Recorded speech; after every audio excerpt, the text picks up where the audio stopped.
Okay, Mark chapter 16. Just turn your Bibles there, and we'll read the verses in just a minute.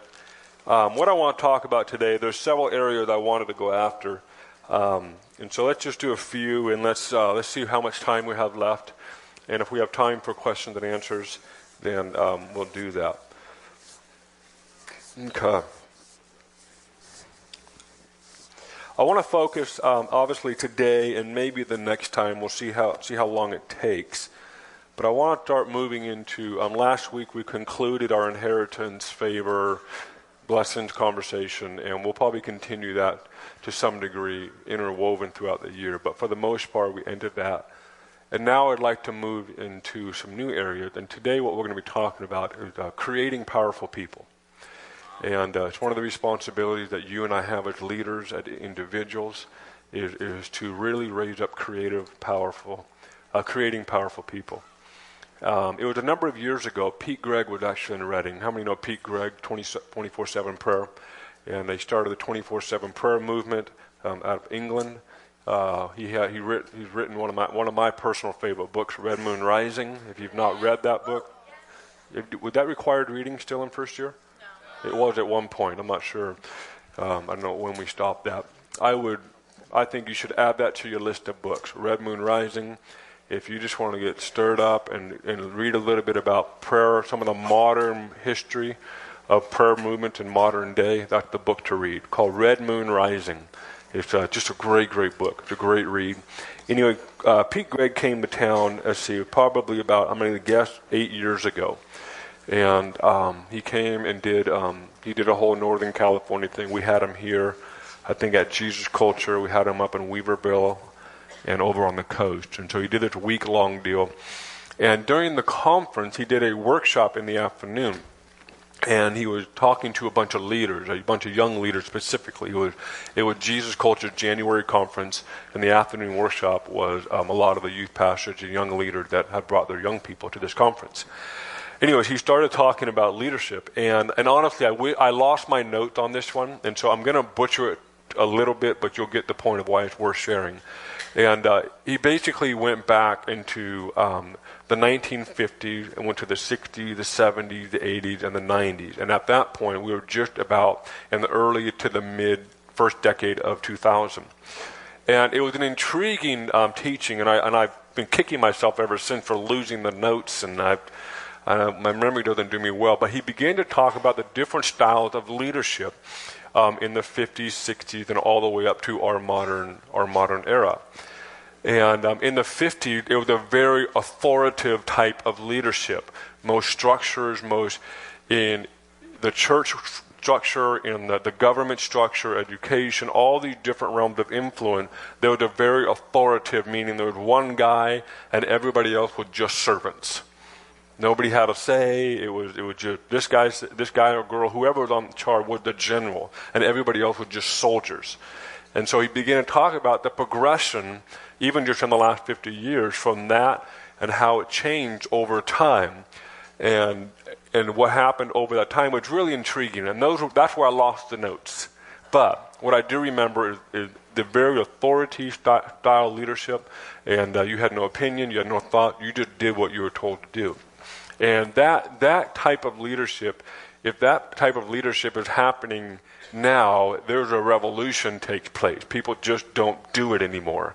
And if you do, then, at least not good things happen. I'll just put it that way. And so he come up to the modern day, and it was an interesting statement. He had actually heard this teaching from a professor in some university in the UK. And this professor said instead of what they call the modern day leadership, for lack of a better description, was the water gardener. And at first I heard that and I said, that's cheesy, that sounds dumb.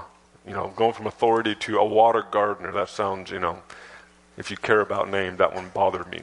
But he began to describe what water gardener meant. It meant this type of leadership is really aimed and focused on watering and gardening in the people around them. Watering their dream, their desire, and then also gardening and harvesting what they have to bring. Versus where it was 50 years ago, it was like, keep your mouth shut, here's your to-do list, do it. And if you disagree with it, you're out. And so we talked about the progression of leadership up until our day. Now, in this environment, I'm sure many of you have experienced this or you've seen it or heard it by now, is that we really believe strongly of empowering people strongly. And I'm not sure how it feels to you, but I know from a leadership standpoint in this environment, we really want people to be free and powerful to make decisions on their own. You know, I know our student, even practically speaking for a school environment, you know, your student binder, that thing didn't exist years ago. And the reason why it's existed is just to clearly communicate the playground that you get to play on. Now, depending on how you perceive that binder that you have or the manual, some people perceive it as a bunch of rules, and to some degree there are some rules, because we've had to establish some things. But believe me, that thing could be about 5 times thicker if we didn't carry the core value of empowering people. And but the crazy part, with an empowering culture, there tends to be a lot more messes. It's a little bit messier. And but we're okay with that. We're okay with that because we're not just about the instant result. We're actually thinking about the long term, where you're going, where you're headed. And so allowing you to be empowered as students and staff. So this whole thing of water gardening is really captivated. It really captured me. I don't have no desire to control people, so it's an easy thing for me to adopt. I'm like, I have nothing in me that wants to control you. Now, control can always be interpreted as a negative. Sometimes control is necessary, and I get that. There are some people in this room that you feel really good when you're in control. And I don't mean that in a negative sense. And so for me, it's really easy to adopt this type of thing. And so I realize for some of you in this room, this may be a little bit of a rewiring. It may be a little bit of, well, that's not how I would do it. And that's fine. And I'm not even trying to jam something down your throat. I want to present some stuff to you because I believe we're entering into a new era, a new style of leadership. Do you remember several weeks ago I talked about the difference between David and Solomon? David's type of leadership demanded of him to be a man of war. If he was not a man of war and tried to do what Solomon did, it wouldn't have worked. They would have not done all the things that David did. Now you jump over to Solomon's era, he was a different type of leader because he had different responsibilities. So we have to understand that when there are season shifts, the leaders have to shift as well. And honestly, I do not want to be a type of leader that the season shift or the season shift and I have to die for the season to shift.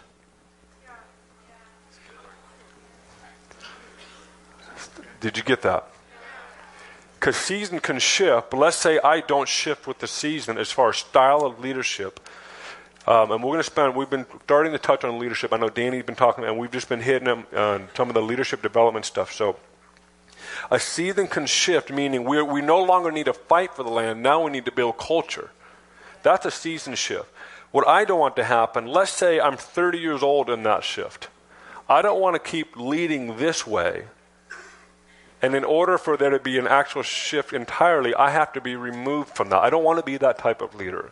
The type of leader I want to be is that I've got my finger to the wind, and when the wind is shifting, that I adjust my paradigm, my perception, my way I interact, the way I establish structure. I want to adjust. I don't want to be one of those leaders that gets stuck in the chasm of time, and that's the only thing that they stick to. But one thing I've learned in leadership is you never really do arrive.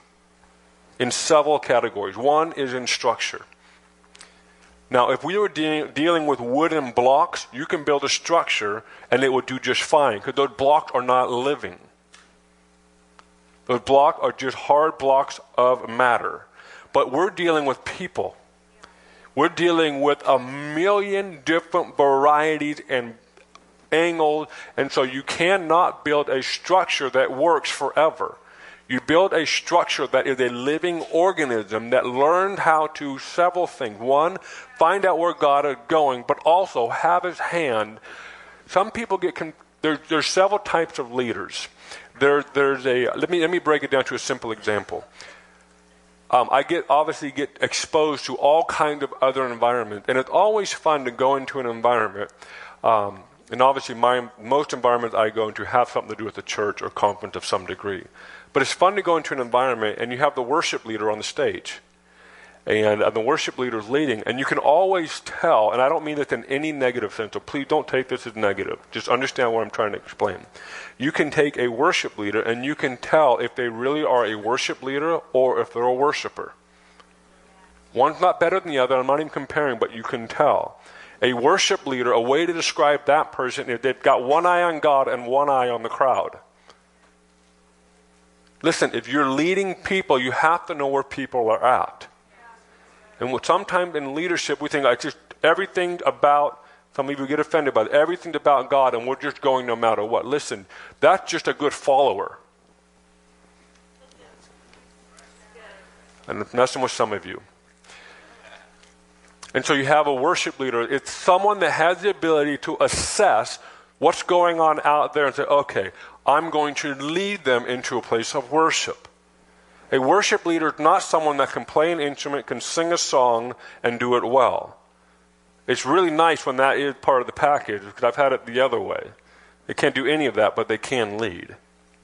So I want to challenge you. Leadership is a mixture of assessing who is around you, your realm of influence, and making an assessment and going, okay, I'm going to begin to find a way to get you where you never knew you could go. Now, what's the difference between a worship leader, and a worshiper? A worshiper is somebody that just knows how to worship. They don't need to lead anybody. They just know how to lead themselves.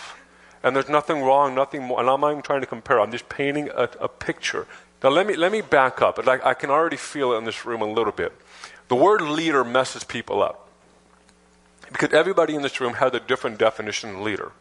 Listen, let me just quickly describe what a leader is. You can be a leader of one person or you can be a leader of thousands. But you're still a leader. So when we talk about leadership in this room, we are not only addressing the mass crowd that you're leading. We're also addressing just you and your coworker making coffee every day.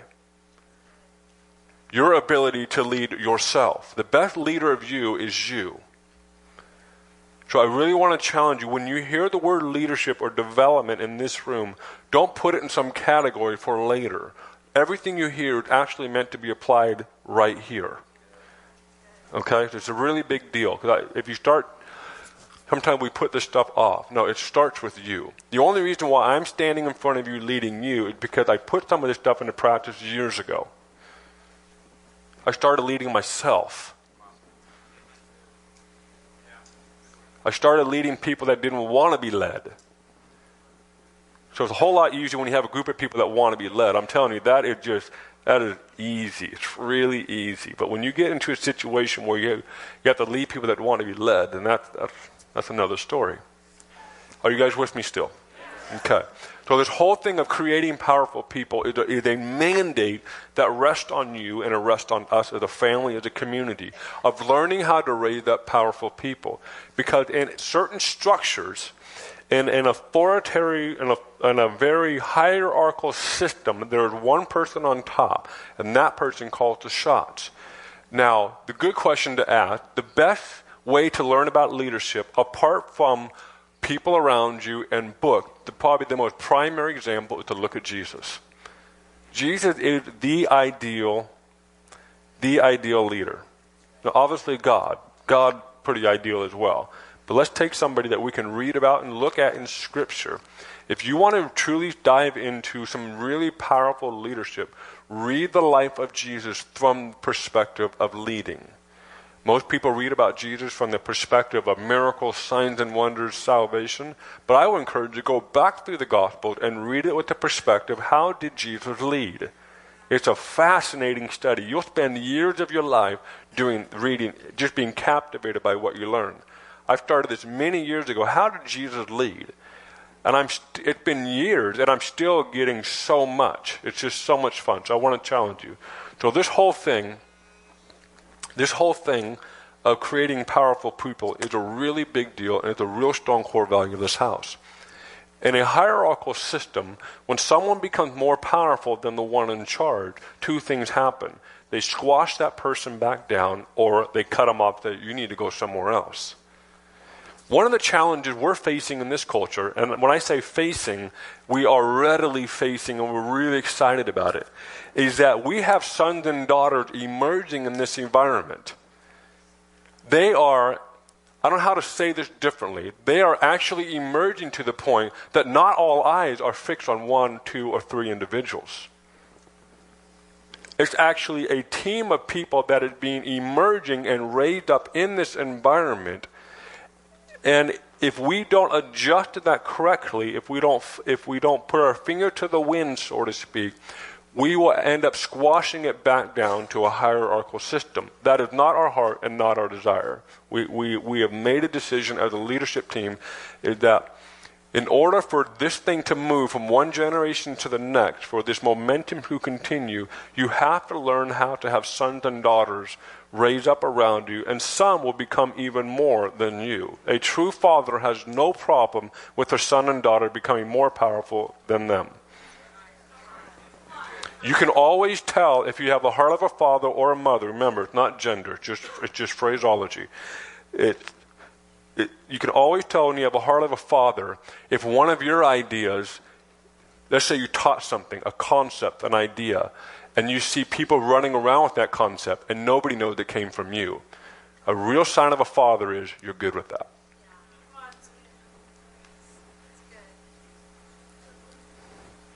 It's easier to say amen to that until it happens to you. When you don't get credit for something that originated from you. If you could live in a place where the stuff that you breed, so to speak, the stuff that comes from your life duplicates and multiplies, and it actually causes them to get all the credit, a true father said, that's what I want. It's true. That's how multiplication in the kingdom works. The kingdom is largely built on the context and the structure of family.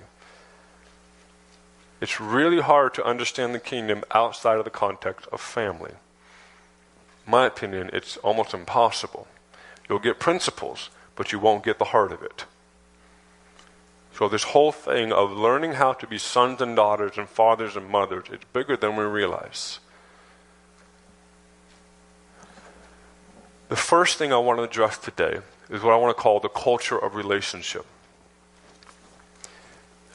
So a question that I am asked quite often and approached by many people, and I'm going to say in the hundreds now in the last couple of years, I'm approached by this. This is the very common conversation I have, and this is it.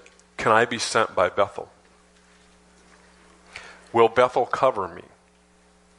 And those are great, valid questions, and there's nothing wrong with asking that, because all it's doing is getting things in order and in place for it to actually happen. So there is a starting point. But I want to challenge you with something. I want to challenge you with, if you and I can pursue this thing called culture of relationship, I have a hunch we won't have to ask that question anymore. Someone asked this question and said, I know this is probably funny to ask you, but what was it like to be raised by Bill and Benny Johnson? Where are you at? Right here, yeah. And I smile because I get asked that quite often. And honestly, it wasn't, I jokingly said, yeah, we had angels visit us every day. Every time we came into traffic, the traffic parted and there was no restriction anywhere. We just had, life was perfect. No. We had no food and we prayed and a big old steak would show up on the table, and I was joking, of course. And I said, that's such a tough question to ask, because honestly, it's all I know. It's completely normal to me. It's like me asking you, what was it like to be raised by your mom and dad?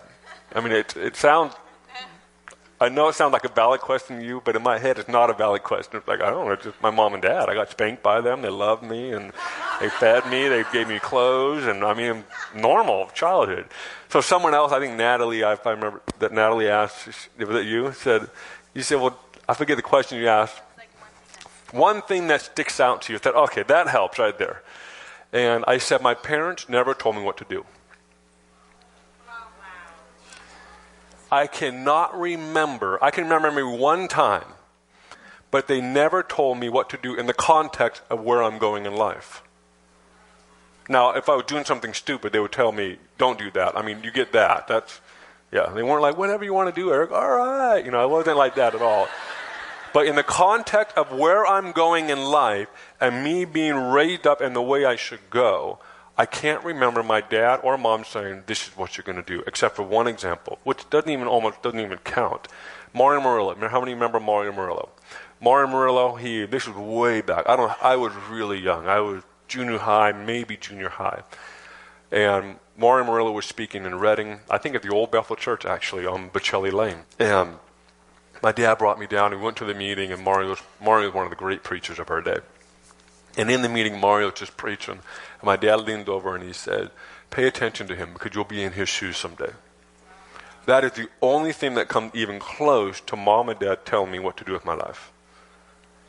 I can't remember any time where I was going this direction in life and they said, son, that is just a wrong direction. Baseball is my passion. I played baseball since I was a little boy all the way up. And when I got into high school, I realized, and I mean, I'm actually pretty good at this. I'm going to give it all I've got. And so as soon as the season ended, I would train for the next season. I just really got into the game. And guess who my number one fans were? Mom and Dad. And I kept playing. I had all the stats needed to continue to play the game. And I got MVP for my league. I got MVP for my team. I got on the all-state team for California. My batting average was .588. My slugging percentage was almost 1,000. For those of you that know baseball, I had all the stats you need to go somewhere with the game. And so my parents were my number one fans. And someone asked, well, without a secular, listen, there is no specific ministry. You know that verse said, raise up a child in the way they should go. Well, most people read that verse and they think in the way I think they should go.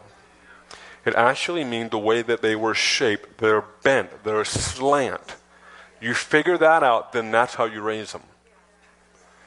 I have two daughters. I have Selah and I have Kennedy, and they are just absolute blasts.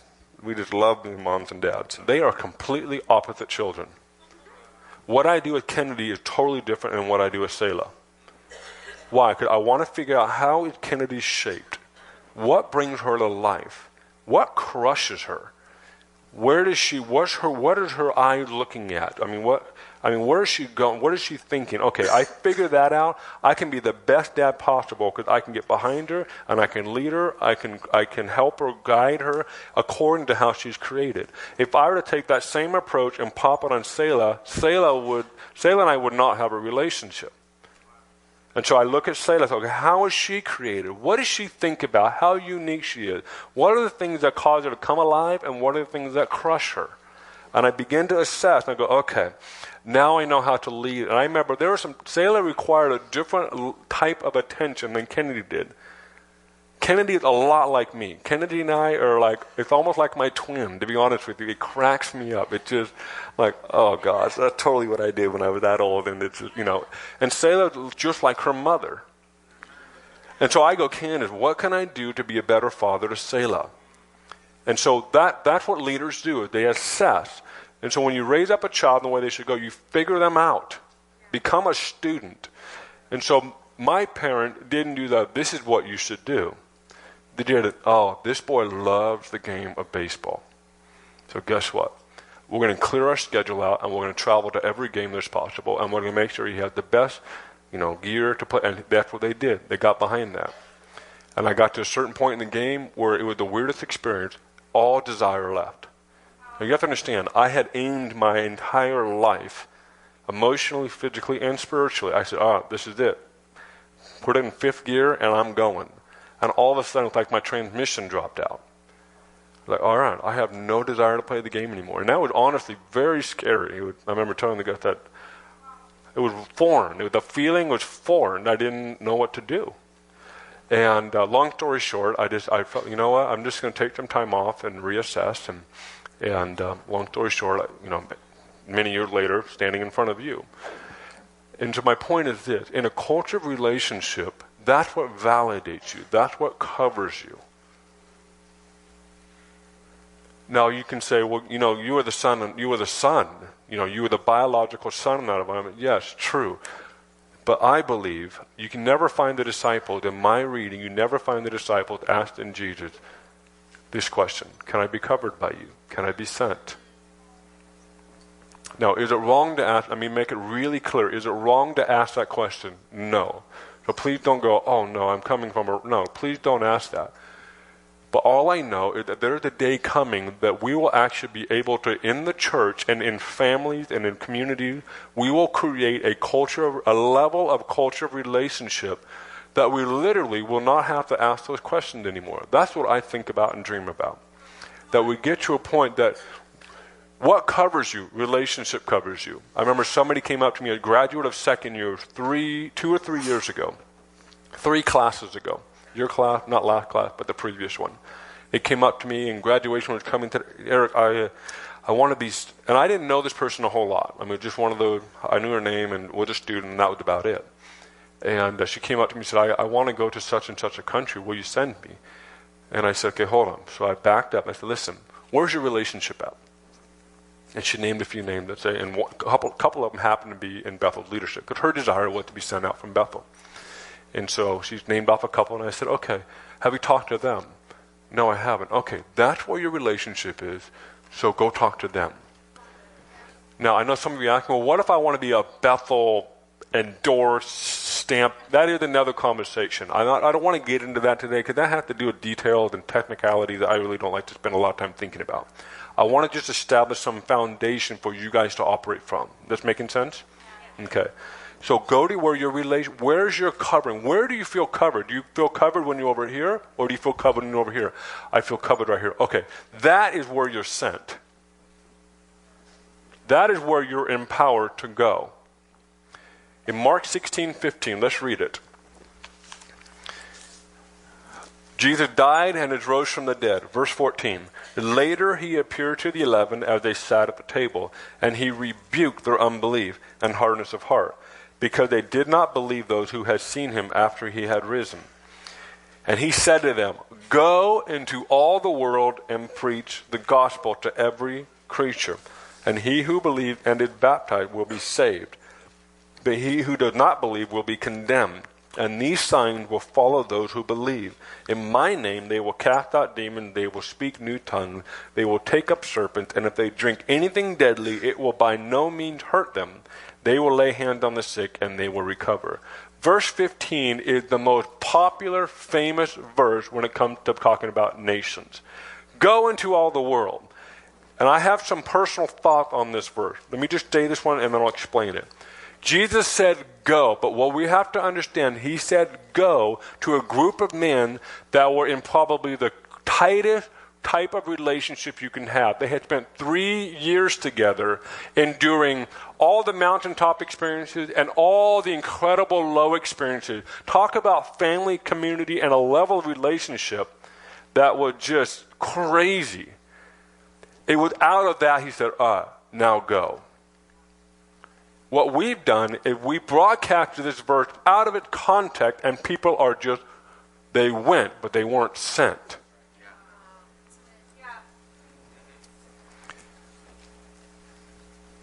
This is a general comment about what I'm going to say next. I have to be really careful with my word, because my desire isn't to make somebody feel like they've made bad decisions and to be ashamed of what they've done. My desire is to give you a starting point of how to operate from this point on. So I'm being really careful with my words. There are a lot of times where I have people in my office that have been out on the field or been on their own for 20, 30 years, and they are completely burned out, they're completely fried, and they have absolutely no covering. And they're in my office and they say, well, Bethel, cover me. I believe the reason why they're sitting in my office is because this is a general statement, so please don't misunderstand me. They went, they weren't sent.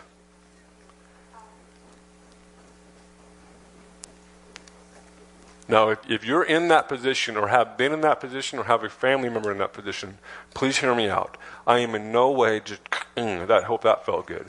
All I'm saying, listen, what I dream about is creating a culture of relationship moving to a level that we are moving as a community of people to a level of relationship where 20, 30 years down the road, you won't be burned out. You won't be fried. You'll be extremely successful. And you will always feel like you're covered. So I'm just backing up and listen, you need to be sent. You don't need to just go. So this whole thing of culture relationship is the big deal. Randall Worley made this statement several years ago that I chew on very often. All revelation must work in relationship. He said all revelation from God, from the kingdom, must work in relationship. That's a crazy statement. I don't know if that messes you up, but it's just like, it sounds cool, and it's like, oh, yeah, but the more and more you think about it, you more, man, I really don't understand what that means. I can understand the surface value, I can understand, the example he used when he shared it, but the more I go, is that really true in every area of my life?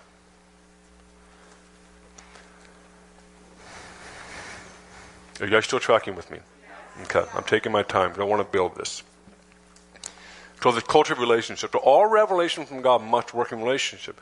What do you do if you get a revelation from God or word from the Lord and it doesn't work in relationship? What do? History has told us that you just do it anyways. I believe that changed.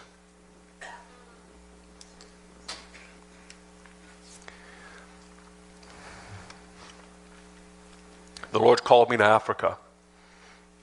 The Lord called me to go whatever. I'm going to go do this. So who are your relationship? Okay, Johnny, Sue, and Tom. Okay, Johnny, Sue, and Tom, what do you think? Johnny's like, wow, that sounds awesome. Sue and Tom are like, it doesn't feel right. Now remember, this is relationship. This is in a family. Now if you're out of relationship, then there's a lot more freedom than you are when you're in a relationship. Freedom actually does have boundaries, believe it or not. Okay, that's another time. So here we are. I got my family. I said, all right, what do you think? What do you think? And let's say some of them said, Dad, that didn't feel right. Or, not Dad, but I don't know, it just doesn't feel right yet. Well, forget that. God told me I'm going anyways. And what we've done is we've taken the word of the Lord as an excuse to sabotage relationships.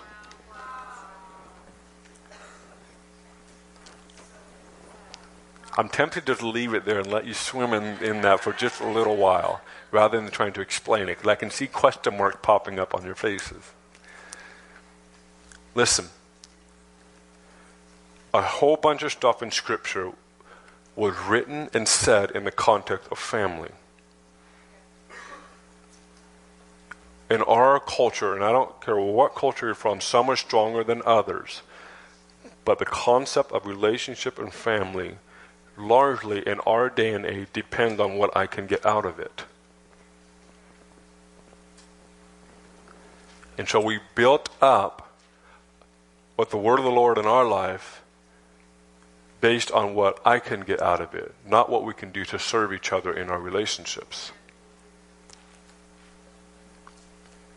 Now, my personal life, obviously you know my wife, I have 2 daughters, and I've got all kinds of crazy ideas, words of the Lord, revelation, and just pure passions of mine. And so when I get that stuff, I have to do something. I have to define the grace that I live in will help me to determine what I can actually do. And the challenge, here's where the challenge comes in. The Lord tells you to do something. And I see question marks. I love it. This is fun. I love messing with people. The word of the Lord comes, and you have this urgency. You have this incredible, man, I got to do it now. How many have ever had that experience? But let's say your wife, or your mom, or dad, or your son, or daughter, or whatever level of family you have says, that doesn't feel right to me.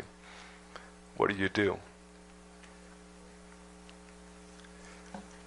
And I want to challenge you. I'm going to just give you permission to experiment for the next short season of your life. Because we are trying to accomplish momentum in a way that doesn't create momentum.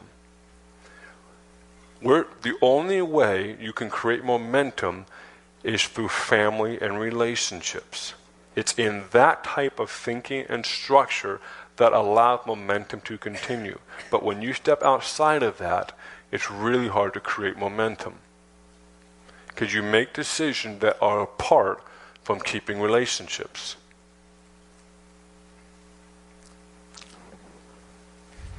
I'm sure I'm going to get some questions on that, so maybe I'll just wait for those questions. Let me give you some more examples. I feel like I should probably reinforce some of this. I've been traveling specifically for about 8 years, maybe 9 years now. More intensely in the last probably 3 or 4 years. Intensely meaning farther places, farther reaching places, and larger places of influence.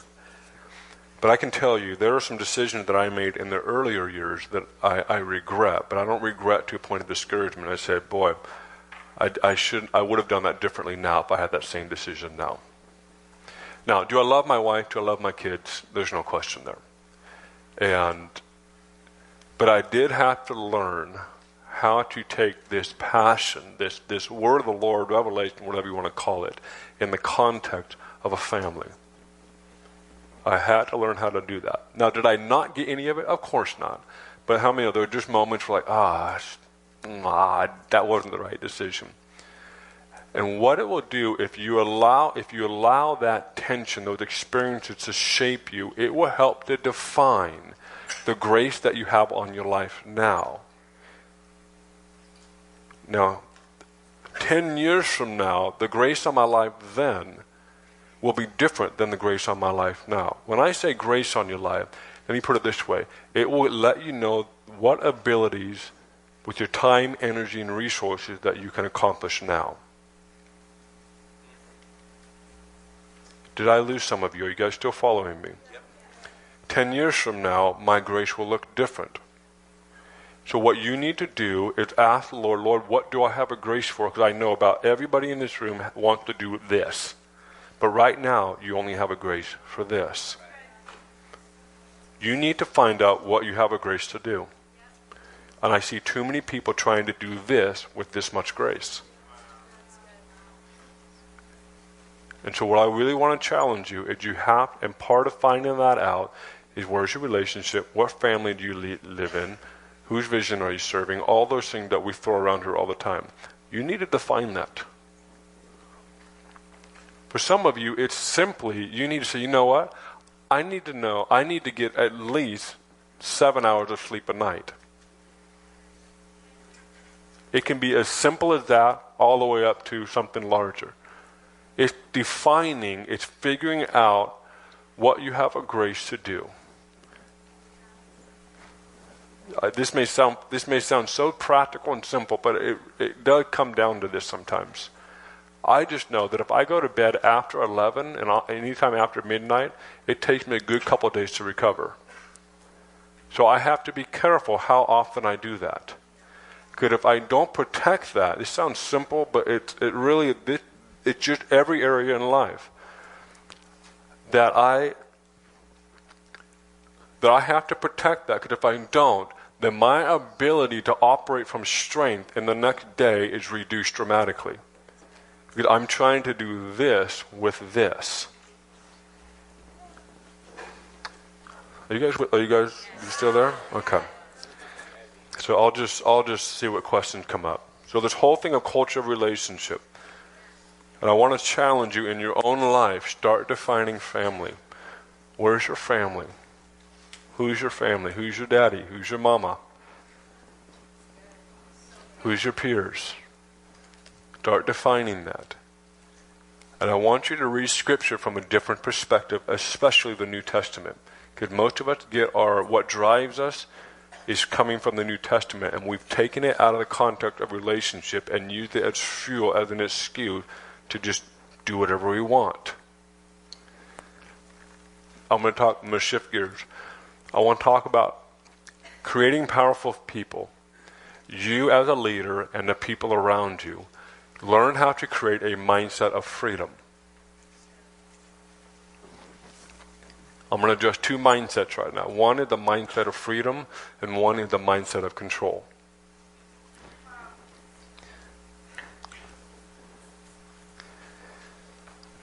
True relationship will manifest ultimate freedom and liberty.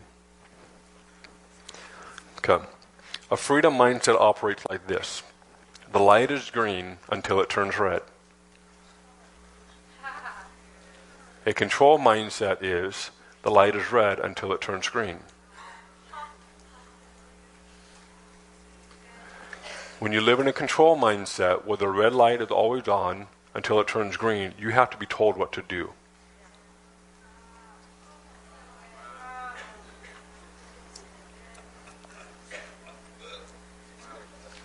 You need external things to control what you do on the internal.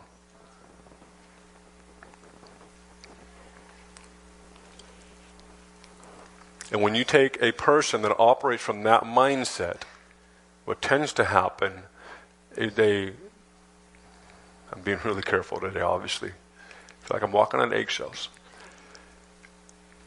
What I have found, not in every case, but in a lot of cases, it's an orphan spirit. And you put somebody that has a control mindset where they need to be controlled, you put them around somebody that is truly powerful in a healthy sense. What happened is really intriguing. If this person sits around waiting to be picked, when the powerful person is saying, run.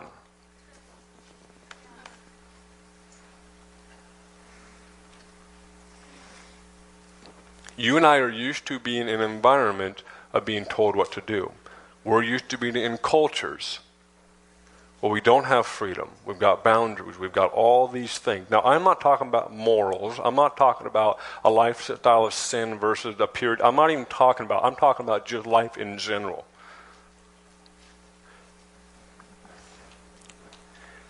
And so I want to challenge you, this mindset of freedom and this mindset of control. For you to become powerful, you have to make a shift to a mindset of freedom. That you have the ability. You see, in the Old Testament, this is how it worked. Your surrounding affected you. Don't touch a leper. Why? Because you're going to get really dirty.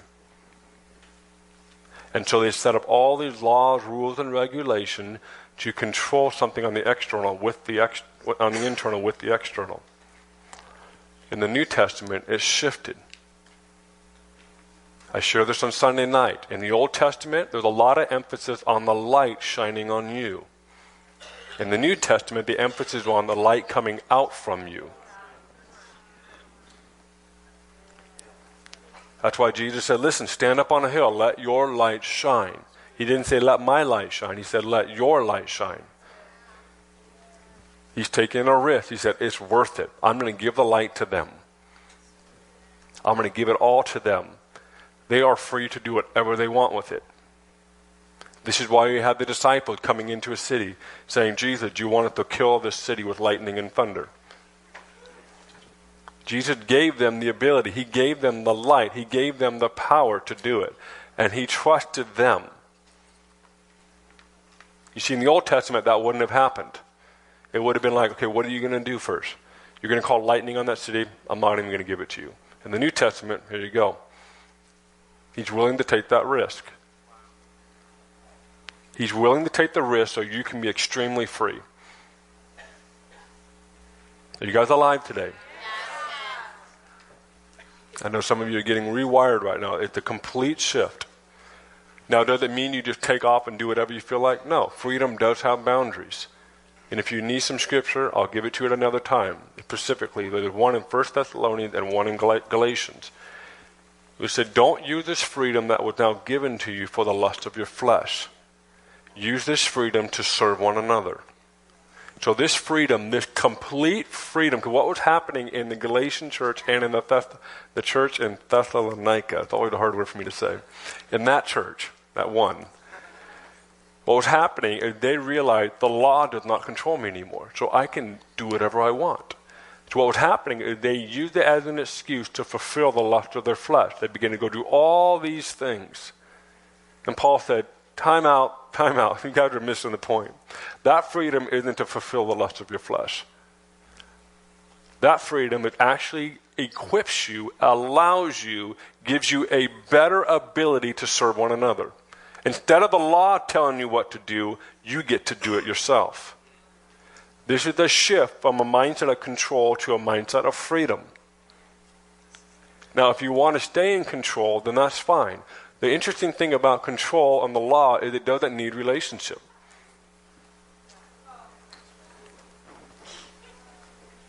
If you don't want relationship, then abide by the law. But if you want relationship, you won't need the law.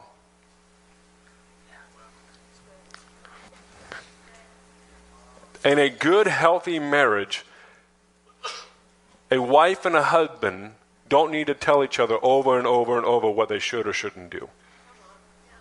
In a good, healthy marriage. Now, there may be moments where you just need a little wake-up call. I get those. I need those every now and then.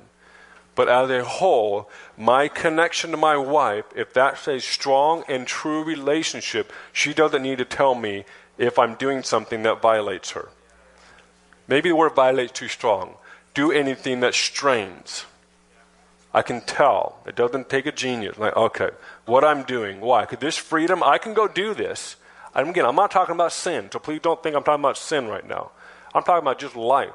I can go do that. I can. I have complete freedom to do it. No, because I am all about serving my wife. So this freedom I have to be an amazing man, I can do it to serve her. You see, that's the difference between a mindset of control and a mindset of freedom. And so in this thing called creating powerful people, one of the key things is culture of relationship. Learn to build that. Build that in your own life. Secondly, and there's more, we'll spend another time on that. Make the shift from a mindset of freedom to a mindset of control to a mindset of freedom.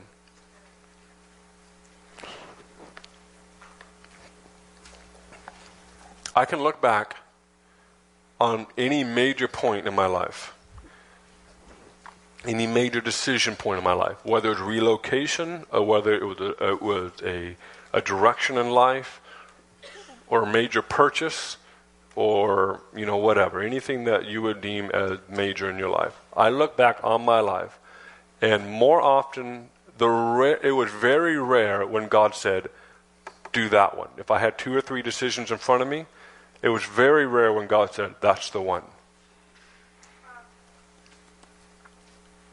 It was really rare. I have a hard time remembering if he's ever done that on anything major. Honestly. And some of you might say, well, you just don't listen. No, listen. I do listen. And I believe part of it, I'm not sure if this is too harsh, but some of us are waiting for him to talk when he's not going to talk. Now, please understand, there are times when he does talk. I know that. I get it. But I can look back on my life and any major decision, you know what? He never really told me what to do right there. Apart from the word of the Lord, when God speaks something, you better do what he says. But let's say he's not saying anything. What do you think he's trying to do? He's giving you the freedom to make the decision. He wants to see what you're going to do. You got taste of that in the Old Testament.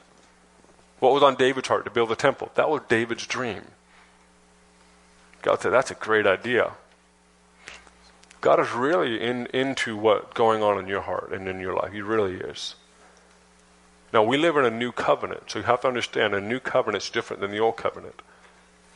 So I look at any major decision, and so what do? There's obviously a season of pursuing what is God saying. Now, if he says something, that decision process is over. I'll do that one thing. But let's say I go through a week, 2 weeks, months, but it really depends on what type of situation it is. But let's say I go through the necessary time where, you know what? I feel completely empowered to make a decision right now. When we moved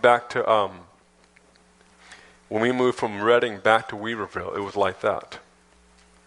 We had an opportunity to stay at Bethel. We were on staff at Bethel.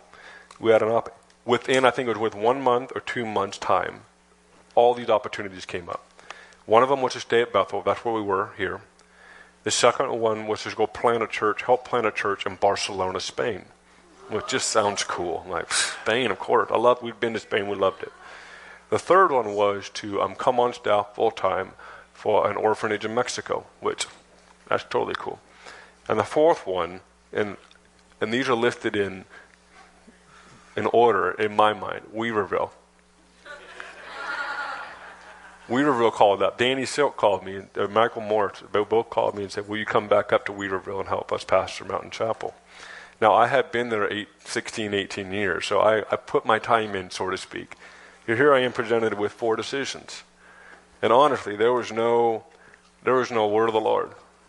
There was no go to Spain, as much as we would like. I love when God says that. Oh, thank you. That makes it a whole lot easier. But there was none of that. And so my wife and I, when we talked to my parents, my dad, both my parents were like, we don't want you to go. No, you're supposed to stay here. It's just done deal.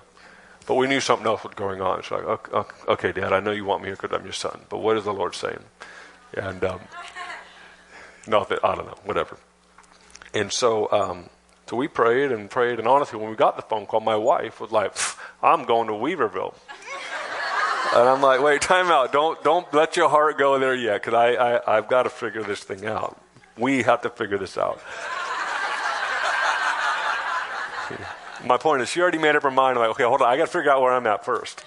And so, because her two dreams in life was to live in Weaverville or live in a Spanish-speaking country. Those were two dreams of hers, with the many, but those were two really strong ones. So when she heard Weaverville, she was like, I'm ready. My boxes are packed. So I'm hold on. So we just kind of went through this process of praying, and Michael Morris and Danny Silk came down to my office, and they talked to me. They coerced me, tried to convince us to come back up to Weaverville. And so went through the process. And then Bob Jones came to town. And at that time, our staff was probably 20, 30 people. It was a lot smaller than it is now. And Bob came in, and he met with the whole staff. So we had a chair set up like this, and Bob sat up in the front with his wife, Viola, his previous wife, his late wife. And he would do this thing. Now, this is weird. Now, this is, some of you probably, it was really weird back then. It is still weird now. But anyways. So he would sit up there, and then he would have you sit in front of you, and he put his hand on your hands. Anybody ever seen this? This is just weird. I know. Some of the things around here are just weird, and I know they are. So he's sitting in front of you, and he's talking, he's praying, prophesying, doing Bob Jones, and just sitting there and put his hand up, put his hand on mine, and he's all, what finger do you feel? But here's the problem. I knew that the thumb meant the apostle, the pastor, teacher, no. My point is the pastor was the ring finger. That's all I knew, which is the last thing I want to be, is the pastor. I have no desire to be a pastor. And because my definition was a certain definition of like, that's not me. Can't do it. So I get up there, and guess what finger I feel? And I'm thinking in my head, I can't lie to this guy because he knows what finger. This is the prophet. And I said, my ring finger. He said, yep. You know how he talks. Yep. Time for the beauty to learn how to be a pastor. And he goes on this whole thing of being a pastor. Now remember, planning a church, working in an orphanage, staying at Bethel, and Spain, all pastoring whatever. So it wasn't no word of the Lord. Time to be a pastor. He goes this whole thing, and then he grabs my wife's hand and does that. And Candace, sure enough, it was her ring finger. And he goes, yep, you're more of a pastor than he is. And she went off on this whole thing. And honestly, if my wife was, she would say the exact same. That was like the last thing in the world we wanted to be, was to be pastors. Because of a certain, we had to work through some definition of what pastor meant. So it's different now, just so you feel better. I love you, I really do. So the whole thing, and so we're like, oh gosh, okay, well, that just made it worse, confusing. And again, there was no specific. And so we took that back, and we just prayed, and we both realized, Candace already, but in a serious way, we both said, you know what? We were both where we're supposed to go. And so we ended up going there. And one of the best decisions we've ever made. What's my point? I'm going to end with this. Listen, God is willing for you to be more free than you realize. He really is. He wants you to be so free. You see, freedom outside of relationship is really scary. Really scary. But freedom in relationship is perfect. It's perfect. It's designed in such a way for you to serve one another. And you didn't have to be told to do it. You got to choose to do it. Okay. All right. I'm going to end with that. Are there any questions right here? So you said, I loved it, the grace that I live in will help me determine what I can do. Can you give some more examples? I know you said protecting your sleep, your 7 hours of sleep, but some more examples of what that means to have the grace on your life. Yeah. Like practical examples? Like honestly, I can't talk about finances or money at night in the evening. Okay, it jacks my anxiety up. It's just true. And so I got to do that in the morning or earlier part of the day. You just kind of know your capacity. Now, let's say it's rooted in fear or something. Okay, I'm going to work on that if that's the case. But my point is, I want to operate at my best, my emotional best, my spiritual best. You know, when we are ministering in a conference and we're speaking endlessly, you know, a lot of people get bothered when the speaker speaks a message and they leave the meeting right away. Listen, nobody has any idea what they experience, they know what they can handle, and they're a genius to get out of that environment if that's what they need to do to operate at their best. And so be real slow to judge scenarios like that. Well, they're never available. Listen, you don't live in their shoes. So that's why you see stuff like that. You know, when I go to I try real hard personally after a meeting to be available, but there are some times when I've got to get out of here. I've reached my max, and I have given more. My tank, I gave below my tank, and so you just have to get familiar with yourself. William Branham made this mistake. He went way beyond that line, and he almost killed himself, and literally did almost. And so that's why I'm really a big proponent of finding out what grace you have, but don't be afraid to push it. If you know me well, I like to ride that line. I like to grow my capacity, but I don't want to make it a lifestyle that my ability to be a good husband, to be a good father, to be a good leader of this environment, I don't want to compromise that for just overextending myself. That makes sense? So I'm just a real big proponent of that, of just knowing what my capacity is and all that. So the kind of, yeah, okay. I don't know where the mic is. It's me.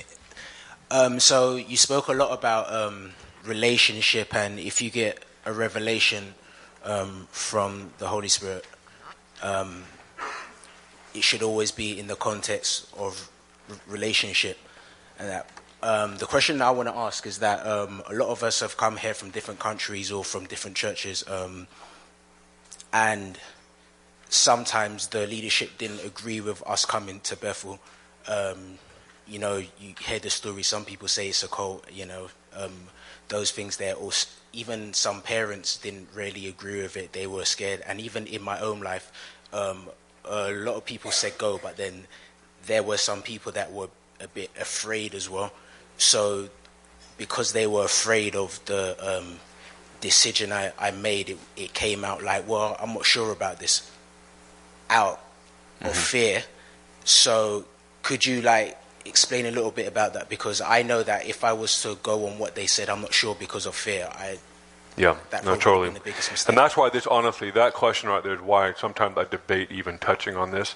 But because there's I know it's probably a bunch of you that have been in similar shoes where you're here because, you know, I mean, if you really listen to your relationship around you, you wouldn't be here. I'm sure there's a handful of people. So this is kind of a touchy area. So that's why I'm really careful with my words when I touch this. And so I need to say this one more time. What I just shared is not to say you made a bad decision or anybody else. I am not even attempting that. All I'm attempting to do is to give you some keys to begin to create an environment that you want to create from this point on. So and I believe, and I mean this wholeheartedly, I am not saying, this is now a measuring stick to look at all the past decisions you've made and say, yeah, that was wrong. I'm not even going to try to do that. Because there are times where you got to leave. There are just times where you just got to go. You got to remove yourself from that environment, and I get that. But I'm not the judge of that, and I'm not the person to decide that. What's the word? How can a person now tell the difference where it's like, okay, I need to listen to the Yeah, people okay. around me, or is it Yeah. just God? Okay, so let's do from here on out. Let's do that. Okay, I don't want to talk about what happened behind everybody. That's just yeah. From here on out, the first step really is you have to serve someone else's vision. I came back to Bethel because I heard the Lord tell me, not audibly, but in my heart, he said, time to go serve your dad's vision. I was in a conversation recently with some leaders in another state, in another church, in another setting. And they called me up and they said, explain this tension. Like, we're going here and the church is going here. And I said, hold on, time out. Are you serving the leader's vision? And they said, that's a really good question. I said, okay, so what you're experiencing is the result of you not serving the vision. So you have to make a decision to go or adjust your attitude and your action to come into alignment with the leader's vision, the fathers and the mothers of the house, their vision. Now, I know there's a scary part of this because history has showed us where it got really controlling, really got nasty. Remember, I am sharing this principle in the context of healthy, empowering relationships. So whenever you hear someone, let me just jump off track here. Whenever you hear someone preach a certain principle, remember the context that they delivered it in. Sometimes we take it out of its context and it sounds like a cult. It sounds like heresy. It sounds like, okay, what was he coming from? And so that's why I keep coming back to you. Okay, in a healthy, empowering relationship environment, out of that, serve the father's vision, the mother's vision. Okay, does that make sense, kind of? Okay. So bless you guys. Love you.